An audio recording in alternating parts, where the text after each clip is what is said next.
1 Samuel and chapter number 30.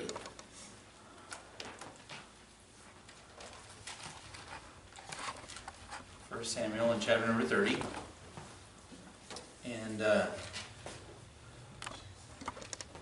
we went over the first 8 verses of this chapter last Sunday night. But I want to reread them just so you kind of refresh where we're at here. So 1 Samuel chapter 30 and verse number 1.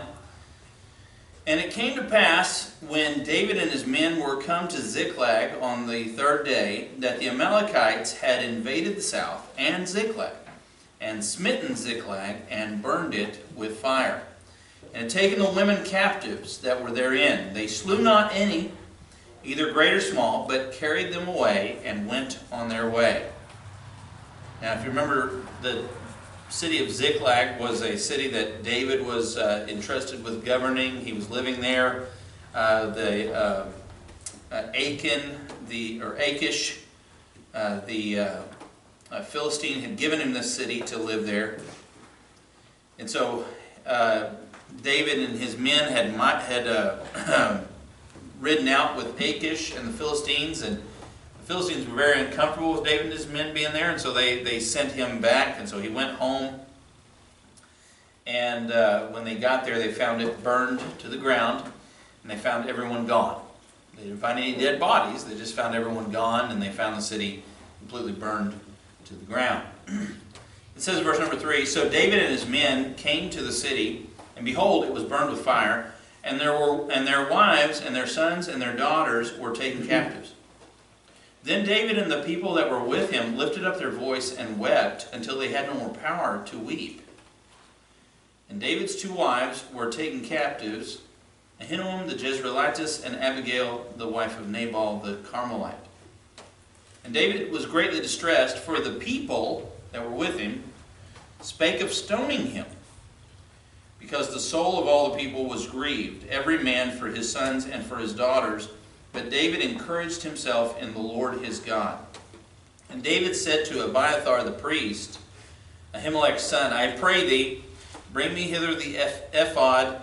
And Abiathar brought thither the ephod to David. And David inquired at the Lord, saying, Shall I pursue after this troop? Shall I overtake them? And God answered him, Pursue, for thou shalt overtake them, and without fail recover all. And so, very interesting account here. Again, David and his men have lost everything, and they're distraught about this. But David went to the Lord and inquired of the Lord of what he should do, and the Lord told him, "Hey, go ahead and pursue them and overtake them, and you're going to recover all." That's quite a promise from the Lord. I mean, a built-in promise there. David, overtake them. And you're going to have battles. You're going to fight with them and all that, and none of your people, none of your stuff's going to be lost. What an amazing promise! The Lord's like, I can guarantee you. I can guarantee you. There's no insurance company that can guarantee that. There's no insurance company that says if you deal with us, we will guarantee your car will. You may have a wreck from time to time, but no damage will happen to your car, and no loss of life in your car. There's no insurance company that would dare promise that, right? And so God makes an astounding promise here. So we're going to read on verse number 9. So David went, he and his 600 men that were with him, and came to the brook Bezor, where those that were left behind stayed. But David pursued, he and 400 men. For 200 abode behind, which were so faint that they could not go over the brook Bezor. Now let me pause right there. Let me spend a little bit of time on that for just a minute. I want you to stop and think about this. Now there's 200 guys. They've lost everything. They've lost their families. They've lost all their stuff. What in the world would stop you if that had happened to you? What would stop you? If someone had kidnapped your family, if someone had taken all your stuff, who cares about the stuff, but the family. If someone had kidnapped your children, your wives, what in the world's going to stop you from getting them back? And I'm going to tell you right now, I do not believe these 200 guys were just, I just don't know if I can go on. I don't think they were feminine. I don't think they were wimps. I don't think they were weak. I don't think that they weren't, I don't think it was a lack of motivation. I believe that they were so fatigued they could not go on. There was no strength left in them. They were having heat strokes.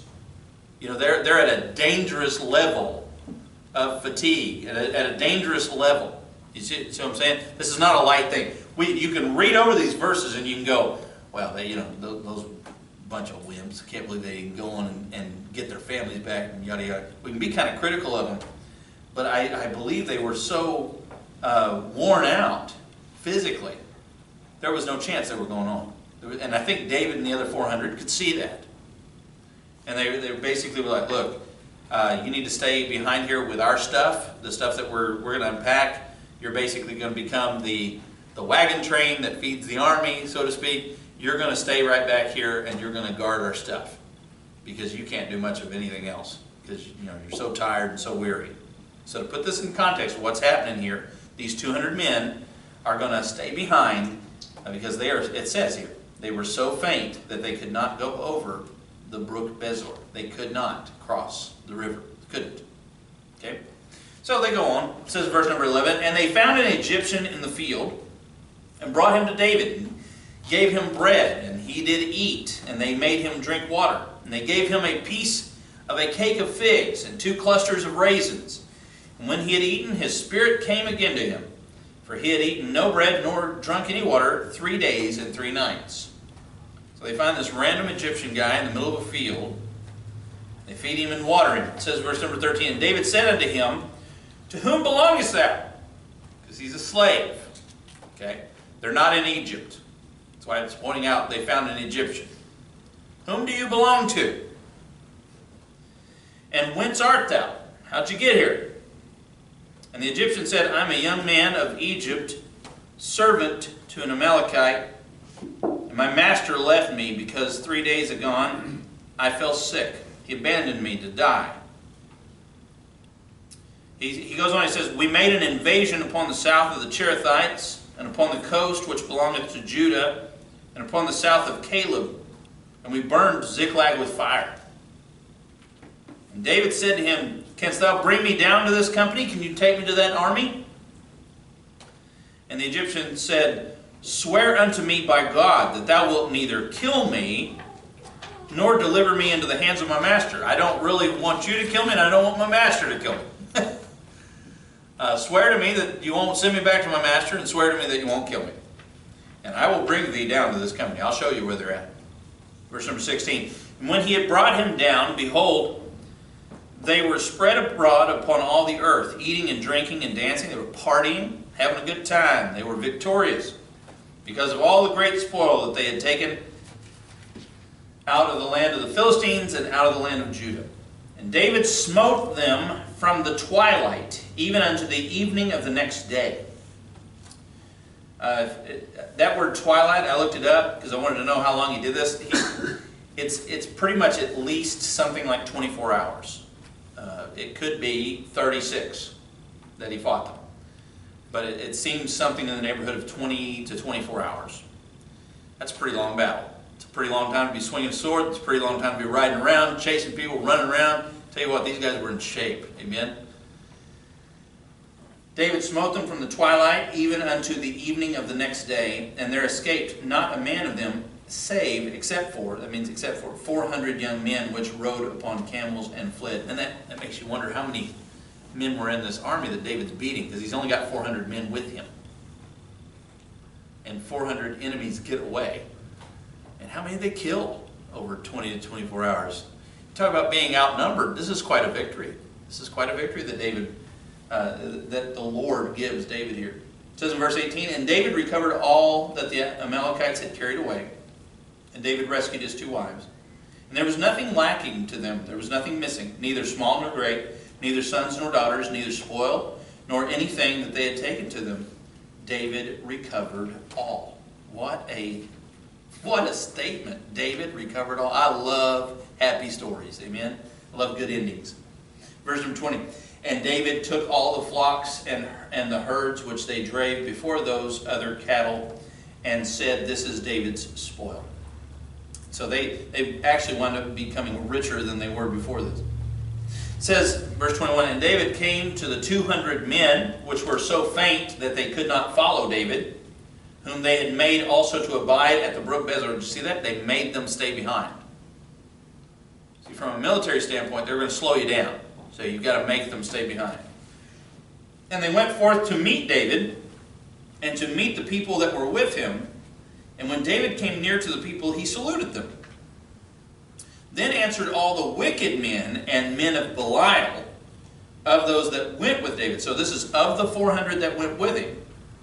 And said, because they went not with us, we will not give them aught of the spoil that we have recovered, save to every man his wife and his children, they may lead them away and depart. Then said David, Ye shall not do so, my brethren, with that which the Lord hath given us, who hath preserved us and delivered the company that came against us into our hands. So here's what's happening. They've won this great battle. They've recovered all the women and children. They've recovered all the stuff. They've even become richer from all the spoil that the Amalekites had. They had taken out of the land of the Philistines and other places. And there's some wicked guys in this group of 400. And when they come back, they're like, we're not sharing with the 200. We'll let them have their wives and kids back. We'll allow them that. But we're keeping all their stuff, and we're keeping all the stuff that we won. Because they didn't do nothing. They sat back here by the river and drank water while we were fighting battles. So, these pathetic, worthless people, that was kind of their opinion of them. And they said, go ahead and give them their wives and children and tell them to get out of here. That's the opinion of the wicked men. But David answered them and said, you're not going to do that. You're not going to do that. We're in 1 Samuel chapter 30, if you're just joining us. David said, you're not going to do that. And then it goes on, it says, verse number 24, For who will hearken unto you in this matter? But as his part is that goeth down to the battle, so shall his part be that tarrieth by the stuff. They shall part alike. In other words, they shall part the spoil. They shall share alike. Verse 25, And it was so from that day forward that he made it a statute and an ordinance for Israel unto this day. And the next several verses here just talk about how the spoil that David took, he sent a lot of it out as gifts to many of the cities of Judah, basically showing them goodwill and the fact that he wanted to have good relations with them. So that's how this chapter concludes. The title of the message this morning is Those Who Hold Down the Fort Are Just as Important as Those That Go Out of the Fort. And the way this is mainly going to apply to us today, well, it applies in a lot of different ways, but let me give you an example. In this century, well, the last century, I guess, when World War II broke out, America was very ill-prepared for war, very unprepared. To put it into perspective for people who maybe don't study history or that time period, maybe, let me put this into perspective for you. There was like 9,000, I think. It might have been 30,000. It wasn't much. A standing army in the United States. It wasn't much. Those are trained troops. And they were not well trained. They weren't. They still thought like World War I tactics. They still thought like tactics 30 years ago, which or 20 years ago, that the Nazis were going to run all over them if they employed those tactics. The Nazis were going to make them, they were going to chew them up and spit them out, is what they were going to do. And so it was a very crazy situation that we were in. Very small army, very small navy. I think we had something like 4, was it 4, Daniel? You might remember, you might know. 4 aircraft carriers total. It may have been 6. It wasn't much. It wasn't much. They You say, what's the big deal about that? Whoever has the aircraft carriers wins. We didn't have big airplanes back then. We didn't have big engines. They couldn't get from Japan to California in one flight. You couldn't do that. You couldn't get from the United States to Germany in one flight. You couldn't do that. That's one reason Germany did not bomb here. They couldn't get here. They didn't have an engine big enough to get here. America developed twin-engine bombers during that time, just so we could do that kind of stuff. So the aircraft carriers were invaluable. You could have them in the middle of the Pacific Ocean, and you could land. So whoever had those were going to win. They were going to win the naval warfare. We only had 6. I think Japan had, they didn't have very many either, but they took out 2 of ours at Pearl Harbor. So you've only got like 6. I don't know if they took out 2. I may be misquoted. But I know they took out 2. It might have been right after Pearl Harbor. It might have been down near, we started fighting near Australia around that time. Those islands. Where was it? It was the Battle of Coral Sea. Was it the Coral Sea? Indonesia, yeah. Okay, I didn't mean to misspeak, but you're right. They sunk like 2 of them.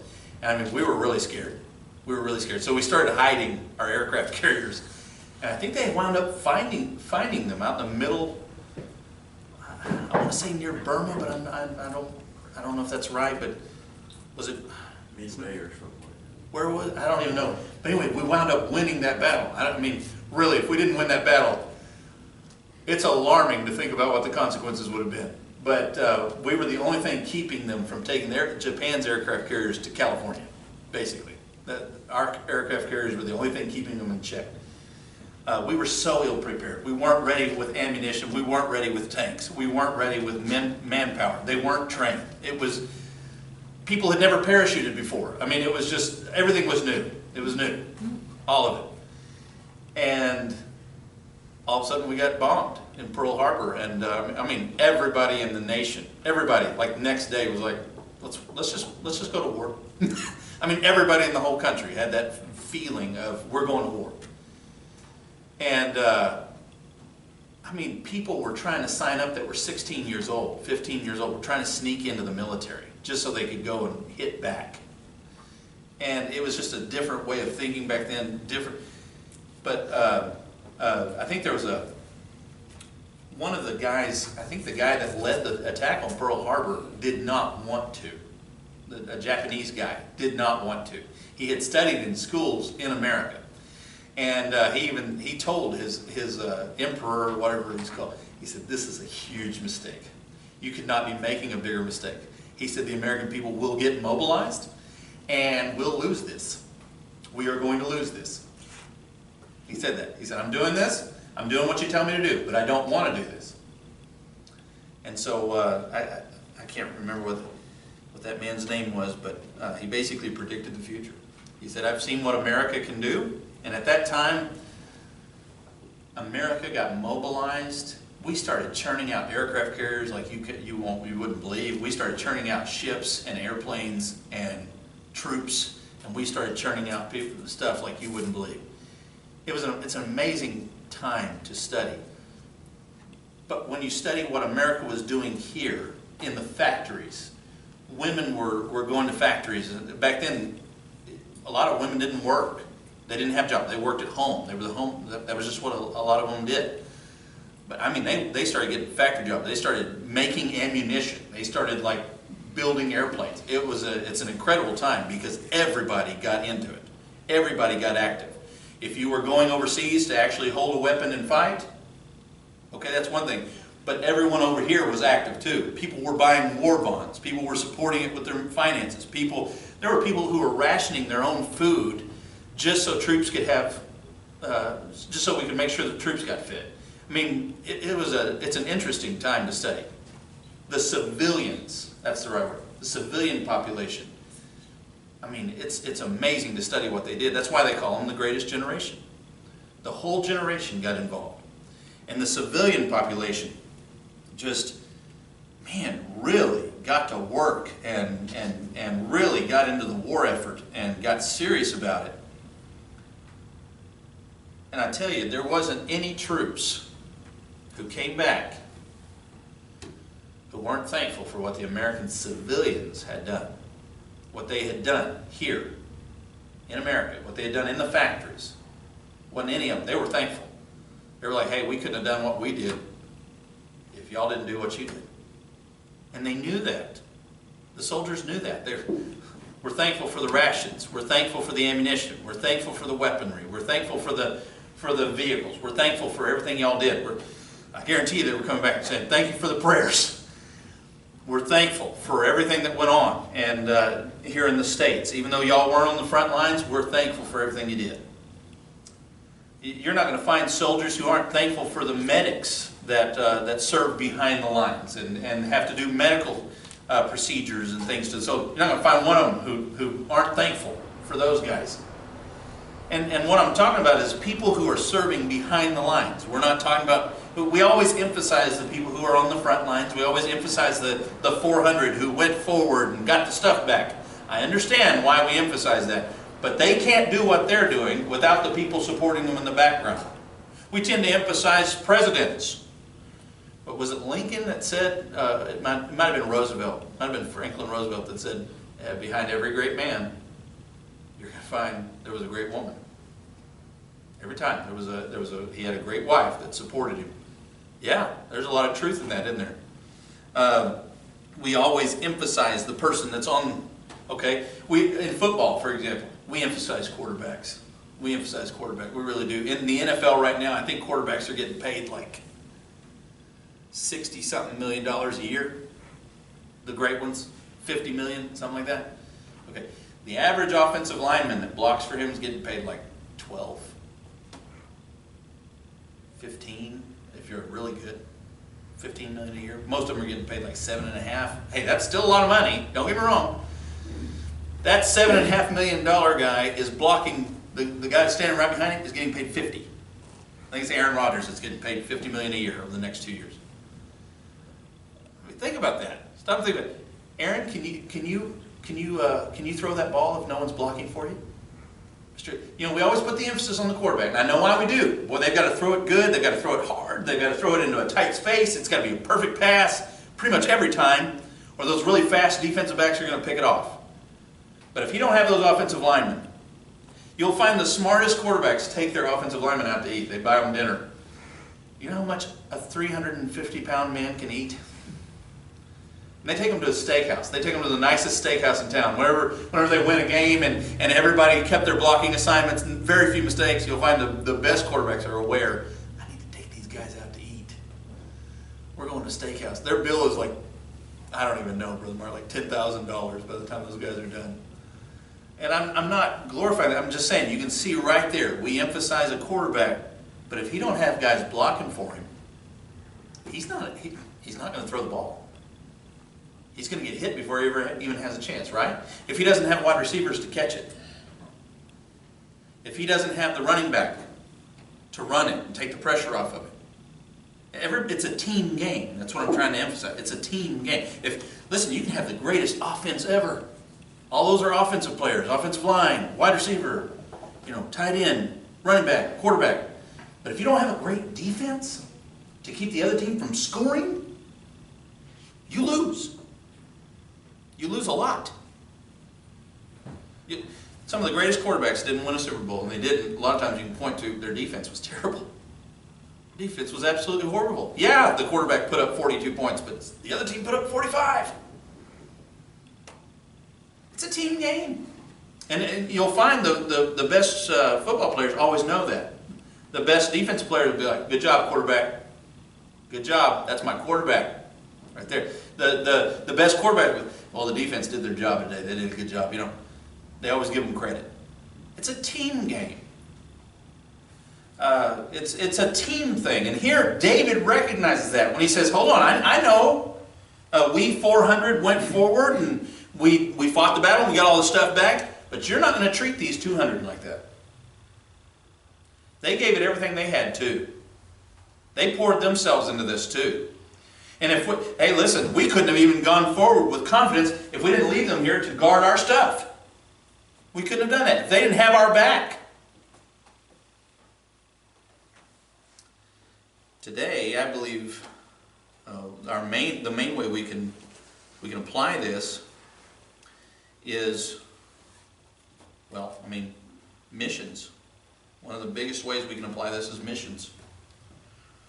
I don't believe God's calling me to be a missionary to some other country. I don't feel His call on my life to do that. I don't know who all He's calling to do that. I believe He's called quite a few people to do that. I think sometimes He calls people and they don't listen. I think that happens. But I have not felt called to do that. I've actually felt called to serve the Lord right here with everything that I've got and try to help missionaries get to the mission field. I feel called to do that. Not everybody's, take World War II for example, not everyone would have made a good pilot. Not everyone was a good shot. Not everyone was good under pressure. Not sure you want them in a lot of those pressure situations. Not everyone would have been a good tank crewman. But they might be able to put a tank together. They might be good at that. They might be good at strategizing and helping someone in their strategy. They might be good at growing crops to feed that army. They might be good at that stuff. Everyone has a job. Everyone has a job. And if you think one person's job is more important, no. Oh, you can have all the soldiers in the world, but if you can't feed them, oh, they're going to quit on you. They're going to quit. Hey, listen, the factory workers and the farmers and the people who held down the home back here in America were just as important as the soldiers were. Just as important. If they didn't do what they did, the soldiers couldn't have done what they did. They couldn't have. Today, we send missionaries out. Missionaries go worldwide. They go all over the world to different nations. But I'm telling you right now, if you don't support them, they can't do it. They can't do it. If you don't support them with your finances, if you don't support them with your prayers, I think prayer is even more important. But you can't. They can't do what they're doing. They can't. How could they? I happen to work a secular job. I happen to be bivocational. I don't think everyone has to be. I believe Paul was. I believe that's what the Lord's got for me. I don't mind it. I'm okay. I believe He gives us and calls us. I believe He gives us grace to handle whatever He's putting in front of us. A lot of the missionaries, I just never had thought about this, but I heard a missionary talk about it one day. The majority of missionaries, when they go to another country, cannot get a job. It's against the law. Their government will not let them. Period. And in a lot of the other countries, it's more expensive to live there, especially if you're an outsider. And so when you're facing the need of maybe, let's say, $6,000 a month to take care of your family, and you can't get a job, boy, they're really heavily depending on people back here, wouldn't you say? I'd say that's quite a bit of faith. I've thought about that many times. What would it be like to be a missionary? To get your whole family, at the airport, you're about to get on a plane, you're about to leave, everything that you've ever known. The normal, comfortable life that you've ever known, and you are risking everything. And you're counting on Christians at home.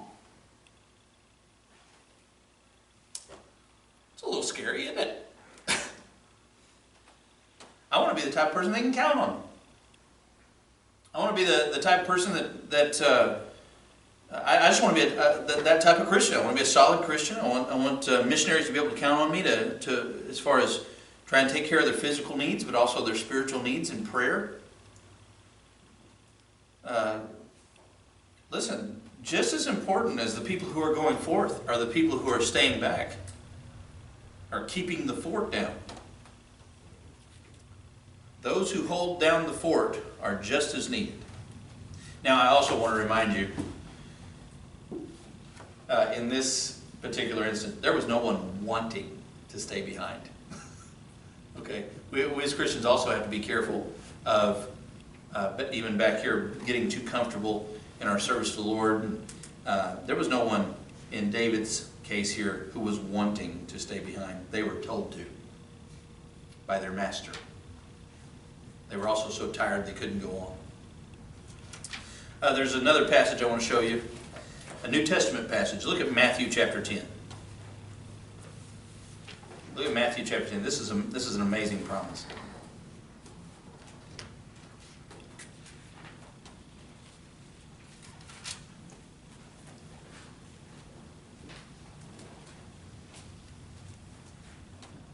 Matthew chapter 10, verse number 40.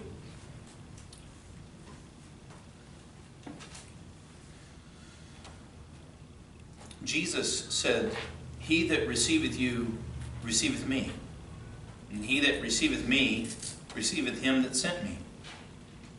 He that receiveth a prophet in the name of a prophet shall receive a prophet's reward. And he that receiveth a righteous man in the name of a righteous man shall receive a righteous man's reward. And whosoever shall give to drink unto one of these little ones a cup of cold water only in the name of a disciple, verily I say unto you, he shall in no wise lose his reward." Folks, I believe this. I believe when we send missionaries out, and we've got missionaries all over. We've got missionaries in Africa. We've got missionaries all over in Asia, South America that we support, just all over. And they'll send back letters, and they'll tell us how things are going.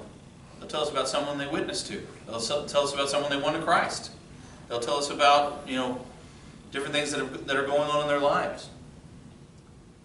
Can I tell you that when you help them do that, when you help them get there, when you help them in their ministry, can I tell you the Lord is paying attention to everyone who has even helped them?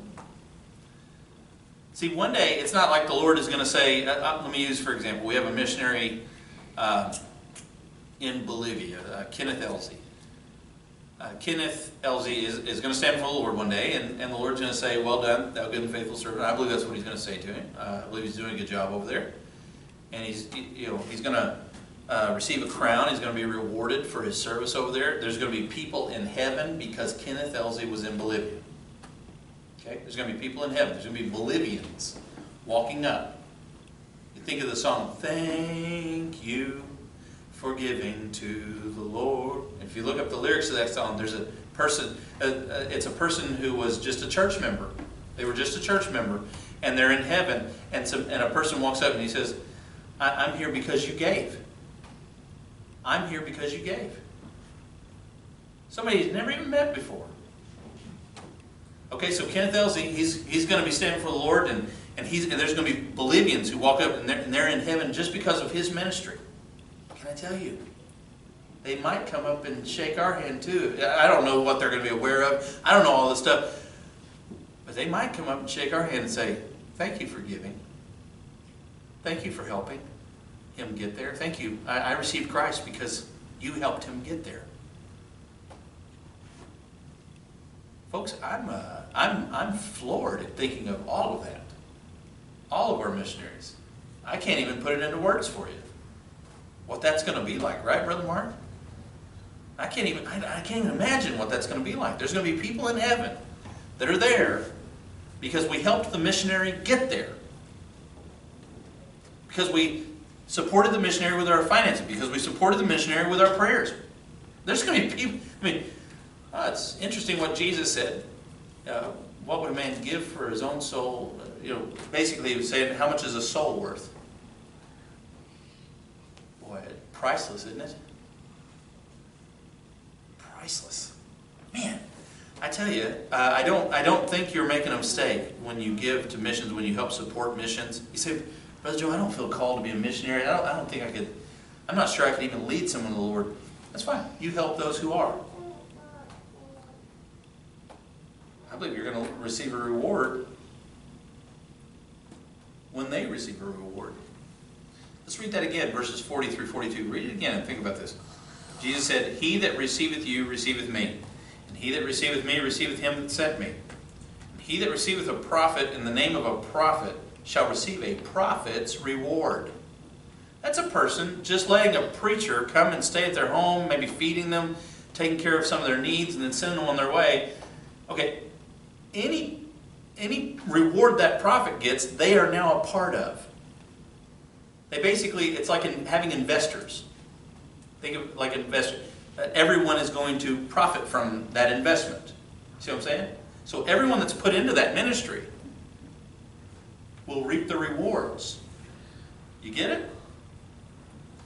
Shall receive a prophet's reward. And he that receiveth a righteous man in the name of a righteous man shall receive a righteous man's reward. Whosoever shall give, listen, Jesus is emphasizing the fact God is paying attention to every detail. A cup of cold water? Really? Man, I'll give him a cold Mountain Dew. Now, I mean, he's paying attention when you even share a cup of cold water with somebody? When you even help them out in that little bit? How hard is that? I guarantee he's paying attention to everything we're doing. Everything that we're doing in Jesus' name, he's paying attention. And you will be rewarded. In heaven, you will be. I believe sometimes he rewards us a little bit here. But our ultimate reward is coming in heaven. Whosoever shall give to drink unto one of these little ones a cup of cold water, only in the name of a disciple. Verily I say unto you, he shall in no wise lose his reward. He shall not lose his reward. What a promise. I'm telling you, the 200 that stayed back with the stuff are just as important as the 400 who went forward. In World War II, as important as the soldiers and sailors were, the airmen, they're very important. Just as important were the factory workers and the farmers and the people who were supporting them with prayer, and physically just as important. And just as important as our missionaries, and them going out and winning souls, just as important are the people who help them get there and the people who help sustain them while they're there. Just as important. You understand? Don't minimize your importance. Your importance in this work of the gospel. Your importance in this work of Christ. Well, you're just as important. I'm going to ask everyone to bow their head and every eye closed this morning as we close with a word of prayer.